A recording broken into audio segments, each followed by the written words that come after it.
What, like? So in the past, on many occasions, I've pointed out that the Rainbow Unicorn government, or Nicola Dunlop's specifically, was the one that signed Scotland up to the Sustainable Development Goals. That was one of the first things she did when she took over after Alex Salmond. Sustainable Development Goals, of course, 17 goals that's supposed to transform society, transform our world, to meet our targets, or those targets, by 2030. Hence the Agenda 2030, or for the bigger picture, of course, Agenda 21. Now, the reason I'm bringing this up, of course, is because of Sustainable Development Goal 10, which, of course, Nicola Dunlop herself takes. I fully support the UN global goals. Each and every one of them is really important, but for me, this one, reduced inequalities, is particularly important because giving everybody the best chance in life is so important wherever in the world you live. Yeah, that's great. So, reduced inequalities, goal 10, of course, and if you come down to the targets of goal 10, you will come across two that I find particularly important. The first being 10.7, the facilitation, or facilitate even, orderly, safe, regular and responsible migration. And then lo and behold, a migrant compact just pops out of thin air in the back of this. These goals, by the way, 2015, migrant crisis 2015, ringing any bells, you know? What was the solution to rectify the perils of the migrant crisis? Oh yeah, that's right, a migrant compact. And what do they keep talking about now when they come over the English Channel? What do they keep talking about when people supposedly die in the Mediterranean, or die, whatever?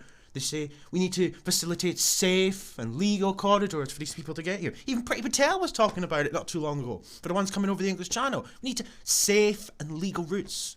Anyhow, it's 10.2 that I want to focus on here today, where it says, by 2030, empower and promote the social, economic and political inclusion of all, irrespective of age, sex, disability, race, ethnicity, origin, religion, or economic or other status.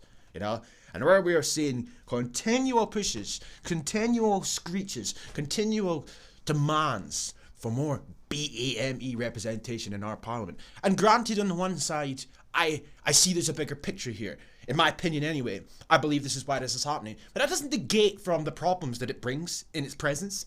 It does not negate from the fact that these individuals that are calling for this are allowed to continuously run their fucking mouths all day long. And I can't not say anything. I can't not voice my opinion on the matter purely because I know or I believe that there's a bigger agenda at play. End of the day, this bigger agenda that's at play is going to result in this. So it comes to this, of course. If it would load there, you know? Okay. Yeah. Holyrood candidates call for more diversity in Scottish politics. Of course they do. And who do we have on the screen here? Michelle Campbell discusses diversity. Oh, that's going to be riveting. I haven't actually watched that video yet. Who's Michelle Campbell? Well, Michelle Campbell, of course, is one of the members of the Social Justice Committee that the Scottish Government have conjured up out of nowhere. I've been through this slightly in the past before. You know, we've got a bunch of Rainbow Unicorn feminists such as Alison Thulis and Aileen Campbell. We've got Dr. Nighet Riaz, or whatever her name is. You know, the same woman who thinks that funding for our own native language, or one of, is discriminatory. Of course she does. Who else have we got here? Oh, it's Michelle Campbell, sorry. And Mr. Graham Anti-White Campbell. You know, the same Graham Anti-White Campbell who said this. Experience, I suppose.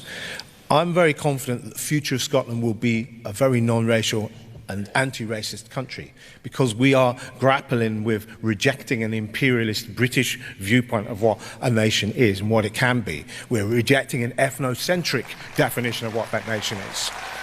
We're setting an example of civic nationalism and inclusion, which means that we have a national identity which is going to be different. It's not going to be what it is now. We're preparing a future where people can define a Scots person non-racially. But for that to be possible, we're going to be able to identify a Scots person non-racially, you know, because ethnically Scottish people, they just happen to appear white. But we have to eradicate the conception that there is an ethnic Scot. Anybody can come to Scotland and be just as Scottish as an ethnic Scot. Ethnic Scots don't exist anymore, we're just white Scottish, yeah? And we're going to move towards a future where you can identify a Scottish person non-racially, so eradicating our national identity and making it more inclusive for the browns and the blacks. And who's on the screen now? Oh, it's Michelle Campbell. You know, fitting name, don't you think? Campbell. I want to see what you have to say. I'm an elected councillor in Renfrewshire where 0.8% of the population are not white. Not Scottish. You mean not Scottish? See what they're doing here? And she's standing at a podium for the Scottish National Party and she says that with some sort of disdain. It's not white. You know? 0.8%. Okay. So, anyway, where was I? I'm getting distracted. So let's see what Michelle Campbell says in this video, eh? Well, I'm also on the Women 50-50 steering group, and we obviously absolutely look for quotas. Talit Utab has been an absolute star and a founding person, I think, for looking and explaining why quotas are not discriminative. But they are. If you live with privilege in your life, you are not seeing the position that you are standing on other people in order to have that privilege. Yeah, it's funny she talks about privilege because something else that I put on my Telegram channel the other day was this one, where Michelle Campbell yet again, and she yeah, it's like, you really expect me to take somebody seriously that chanters on about unconscious bias? You know, and actually, in that video that I played there, she talks about unconscious bias, but that's here nor there for just now. So, she says, if I can find it, 2 seconds. Michelle Campbell put forward a motion at a virtual Renfrewshire Council meeting on Thursday asking members to call on Chief Executive Sandra Black and Director of Children's Services Stephen Quinn to work with the Rainbow Unicorn Government and other bodies such as Education Scotland to ensure more anti-racism teaching resources are included in the school syllabus. Anti-racism is anti-white. This is what they're doing. It's always sugar-coated. And they're pissy, namby-pamby words such as rectifying racism and diversity and inclusion. Black history, etc. It's anti-racism is anti-white. The motion called for more education on British colonies as well as the country's regrettable but significant part in the slave trade. Well, why don't we teach children about every form of slavery, modern day, and all other slave trades that took place, you know, the Barbary and whatnot. But after a heated debate on the subject, Councillor Campbell hit out at some elected members in a passionate speech. She said, "I think today there's been so many examples of unconscious bias and I am so furious with the amount of white privilege and entitlement, and I share a chamber with you people." Now, if I was to say you people in relation to her, that's racist. But anyway, she then says, "You should be ashamed of yourself. I have dealt with racism." This is the same woman who talks about unconscious bias, but yeah, she's the victim of racism, of course. I'm not sure she knows how to define the word. My whole life, I've experienced that hate despite the education that has been spoken about. We have legislated changes for decades, yet where is the cultural change to go with it? You know, our culture. I will not sit in this chamber and be lectured by any of my colleagues when I am the only person of colour in this chamber, which is not reflective of our communities. Now, if you recall in the video that I just played, she said that Renfrewshire, where she is 0.8% non-white, quote unquote. I don't really understand what she's talking about in that respect, you know. It would make sense that maybe like 1 or 2 people in said chamber would be BAME. Anyway. You know, I am going to be benefiting from that because I am in an all-women shortlist for our candidacy for the And it's discriminatory against men. SMP in this area. Now, we have strong women. We have strong women of... You're so strong. You're such a strong woman of colour that you need a fucking shortlist. You fucking pathetic twat. colour. We have strong men of colour in our party. I'm going to get shafted if it's an all-women shortlist as well. What about the brown men? Across Scotland, I'm sure, as a whole, in candidacy. So why shouldn't we have a level playing field? If you do have a level playing field. It's called a meritocracy. The fact of the matter is, this is what pisses me off with these people. They are so thick. Like, I'm not that intelligent, right? And I can put this together. You don't need Sargon of Akkad to tell you this. I can tell you this. The country is majority white, so most positions are filled with white people. You're a minority with an inferiority complex, and you've got an issue with the fact that there isn't enough browns and blacks everywhere in positions of power. You're a fucking minority. It pisses me off. They get airtime to run their mouth and say this shit every single day. No one calls them out. And the fact of the matter, they'll laugh at us. They still have the gall to run this little narrative and play the victim and act as if they're oppressed. Or words to that effect. If this country was racist, if there was systemic structures of systemic systems of racism and whatnot, You wouldn't be able to stand there and run your fucking mouth all day, every day, and shit on white people all day, every day, along with your partner, your cousin, whatever he is, Graham, anti-white combo, and the rest of you BAME anti-racists. But the fact is, you do. On the flip side, I have to be very careful what I say. Very, very careful. Why is that? You can't see that that's what this is about, then you've not read enough about it. And Oh, I've read plenty, love. anyone who's considering putting their name forward that hasn't read up on this, I think that's a bit of a disgraceful position to take, given the public. I'll tell you what's a disgraceful position to take. Love. And by the way, that's cultural appropriation you're here there, by the way. You might be half white, but still cultural appropriation. I'll tell you what's disgraceful, is you standing there and making demands that there should be more BAME candidates in Parliament. You standing there and talking about privilege. You trying to put forward a suggestion that because there's not enough BAME candidates in Parliament, there is systemic racism and whatnot.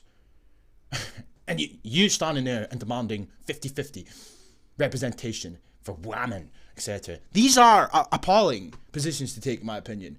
BAME shortlists, women-only shortlists. It's appalling. It is a fucking appalling. It flies in the face of what you claim to stand for, which is equality. Public interest in actually ensuring that we have diversity in our elected membership. See? The word diversity. And this is what pisses me off, because what they mean by that is less Scottish. They have a problem with Parliament, in this case, being too Scottish. But it's not just Parliament. Oh, no. I mean, we see things like this all the time, of course. I mean, this is another one that came out the other week, sorry. Police Scotland increased the number of ethnic minority officers is a priority for them, apparently. Police Scotland, have said that just over 1% of officers are currently from minority backgrounds. So they need to change that. Now, how are you going to increase the number of ethnic minorities in the police roles? How are you going to do that? Well, you're going to obviously put additional funding, I would assume, to specifically target, and you're going to prioritise ethnic minorities. If you need cops, put a call out for cops. No, you want to focus on the brands and the blanks. You want to turn our police force diverse because what? Why? Is that strength? Is that what this is about? Yeah, that's what it's fucking about. Nothing to do, as I said before, with Sustainable Development Goal 10.2. Nothing to do with that. Nothing to do with empowering and promoting social, economic and political inclusion of all. No, of course not. No. It's because you feel bad that there's not enough Abduls, Commander Abduls and Lieutenant Tyrones. That's what this is about. Anyway, so it says here, at least 4% of the population in this country identifies as BAME, according to the last census in 2011. Well, if you just look at Glasgow and Edinburgh, especially now, it's fucking more than 4%. Fuck knows what it is. But in the 20 years of the devolved parliament, there has yet to be a black MSP of either gender, and there has never been a woman from a non-white community appointed to the chamber. A non-white community. You mean Scottish? Michelle Campbell, morning yet again, of the SNP, is the Scottish National Party, by the way, is an executive member of the party's BAME network. Where's the white network? Where's the Scottish network? There isn't one. These people get all these networks. These people get all these charities. These people get all this pan. I could go on. The fact of the matter is there is nothing out there for native Scottish people. There's nothing. Nothing for them specifically. Nothing for them alone. But there is networks for the BAME. The blacks and the browns. Why is that? Why is one considered fine and the other would be considered far right and or racist? Makes you think, who's really oppressed here? And is putting herself forward for the Renfrewshire North and West seat. And if she gets into that parliament, we are never going to hear the end of unconscious fucking bias.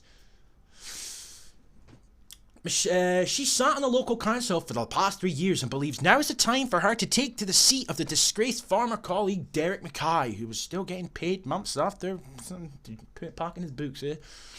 Campbell is part of the Pass the Mic campaign, pushing for women of colour to make headway in the media, and she says it's time to be seen and heard. Pass the Mic campaign, that's a new one to me, got to be honest. We have strong women of colour, strong men of colour in our party and across Scotland as a whole in candidacy, as we also have strong Scottish men and women. But they need to step aside, yeah? because you're getting uncomfortable looking at their white faces. Am I right? We have... why shouldn't we have a level playing field? Yeah, I've already been through this. You do it, it's a meritocracy. If you can't see what this is about, you haven't read about it enough. Well, I have, though. The difference between me and you is I don't sit there and believe anti-racist bullshit. You do, it's your worldview. Because you don't like white people, eh? Anyway. Anyone who's considering putting their name forward who hasn't read up on this, I think that's actually a disgraceful position to take given the public interest in ensuring that we have diversity in our elected membership. Candidate lists are yet to be finalised, with much of this election progress delayed by the so-called pandemic, but the Rainbow Unicorn Party is planning for at least 4 people from BAME backgrounds and 2 self-declared disabled members starting in constituency seats next year. Why do you need to be disabled? It's just fucking stupid. Everyone, so we're going down this route. So we have to have a disabled person in Parliament. So presumably this disabled person, if they get elected, is going to represent the disabled community, right? I assume. I don't fucking know. Right? The same with the BAMEs. Well then, the question arises again. Why isn't there anyone in that Parliament that represents white people? Because if you're going to stand there and say to me that whites are represented because the Parliament's white, that doesn't fly with me. They don't represent my community, quote unquote. No, they don't, because they all pander to this bullshit. You expect me to believe that a BAME candidate, if they got elected, is just going to represent the whole of Scotland? No, they've made it quite clear from the rhetoric that they espouse that they intend to represent their community. So I assume the same would be true for the disabled person. So again, I rephrase the question. Why isn't there a white person there that represents white people? It's not allowed. So it's not a level playing field. But it seems that it favours the very people who claim it does not. Great how that works, eh, Miss Campbell? Speaking to the candidates across the main Holyrood parties, outdated attitudes. Outdated attitudes. Oh my God, it's so cringe. They have experienced outdated attitudes they have experienced in the community have informed much of how they feel about their political lives. And you're all anti-racist now. Councillor Adi Bini, who is originally from Nigeria. Fucking Nigeria! He's a Nigerian and he's now a councillor in Glasgow. And he's still going to greet about racism. This is unbelievable. Could I go to Nigeria and be a councillor there? Do they even have a councillor? I don't know. He's standing for the Scottish Conservatives. Oh my God. He believes people... So he's a Conservative, but he's still going to greet about racism. This is brilliant. He believes people do not aspire to see what they can't see. So here we go again. Here we go again. This is what they all say. It's a script. It's as if it's a script, eh? So he's not happy that the fact that the Parliament's all white. People don't aspire to... people do not aspire to what they can't see. Well, why are you a councillor then? Because before you, I assumed there wasn't one. See, this bullshit doesn't fucking fly with me at all. It does not fly with me. And again, you talk, it's as if they're indirectly admitting that they've got in-group preference. They need to see themselves. That's the problem here. They don't like looking at whitey. And there's a laugh. I mean, by that logic then, I mean, the majority of Scots should not be politicians then, eh? It's time for black people to be represented by someone with a similar experience as their own. What experience? What you really mean is you want to represent black people and blacks want to see a black in Parliament. But they sugarcoat it with bullshit. What experience? What fucking experience? This lived experience bullshit. It's cliche and it's nonsensical and it's meaningless. Your only experience is you're fucking black with an inferiority complex, but instead of admitting that, you instead turn your frustration to wider society and proclaim that you're a victim of eternal racism. Go fuck yourself. He's faced racism while out campaigning. Oh, I'm sure he fucking has. And what? Somebody looked at him funny. Was it unconscious bias? Were your microaggressions tingling? As a politician, I welcome the fight and want to see someone display their ignorance and be vocal in their foolishness so we can nip it in the bud. I'm not scared of people displaying what is quite frankly distasteful behaviours and things that shouldn't happen in the 21st century. Well, it happens everywhere else bar white countries. I'm up for the fight. If you want to be racist, I think you'll find the majority of the population won't go with your disgusting behaviour, so I'm not scared of it. Ooh. Racism is something Rebecca Bellend, who's standing for the Lib Dems, has also faced. Growing up in Brixton, she became a fucking English person now, starting her elections. We got Nigerian, well, she's not English, is she? But, you know. She became numb to the offensive names she was called by her classmates, but now she said, but now's the time to be inquisitive without crossing the line. My mother was born in India, and she came over in a boat in 1960 and was shouted at on the street. This was the 1960s. I mean, things have kind of moved on since then, for better or for worse.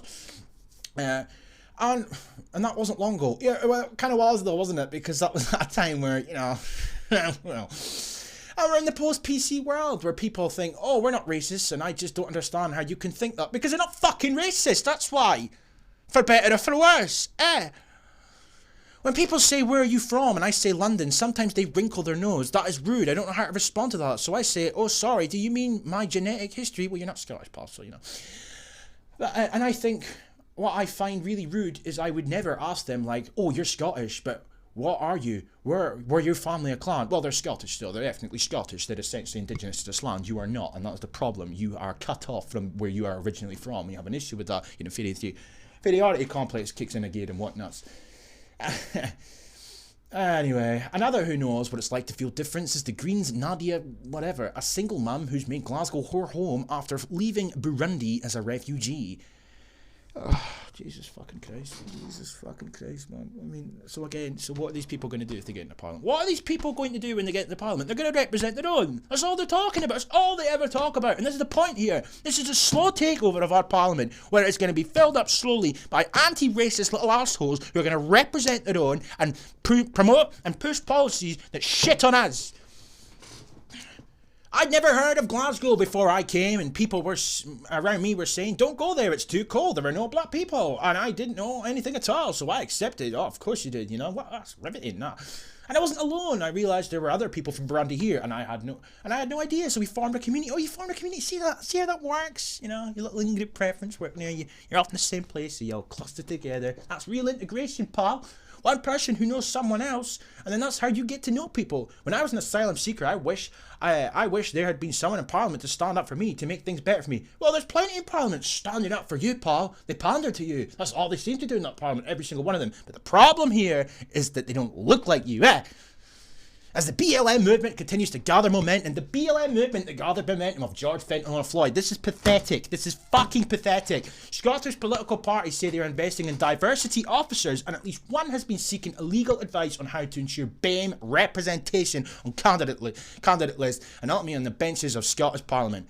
It remains to be seen whether any of the 129 Scottish seats will be won by people from ethnic minority backgrounds, but there's no doubt the conversation around diversity in Scottish politics is getting louder every day.